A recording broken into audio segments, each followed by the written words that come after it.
ఆంధ్రప్రదేశ్లో 2029 నాటికి పేదరికాన్ని దూరం చేయాలనే లక్ష్యంతో కూటమి ప్రభుత్వం చేపట్టిన public private people partnership P4 ఒక గేమ్ చేంజర్ అని గుంటూరు పశ్చిమ నియోజకవర్గం ఎమ్మెల్యే గల్లా మాధవి తెలిపారు.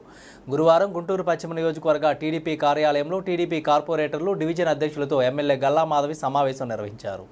ఈ సందర్భంగా ఎమ్మెల్యే గల్లా మాధవి మాట్లాడుతూ గుంటూరు పశ్చిమ నియోజకవర్గంలో 20,000 పేద కుటుంబాలను డివిజన్ల వారీగా ప్రభుత్వం గుర్తించిందని, ఆ కుటుంబాలను దత్తత తీసుకునే మార్గదర్శకులను గుర్తించి వారికి అవగాహన కల్పించాలని ఎమ్మెల్యే సూచించారు.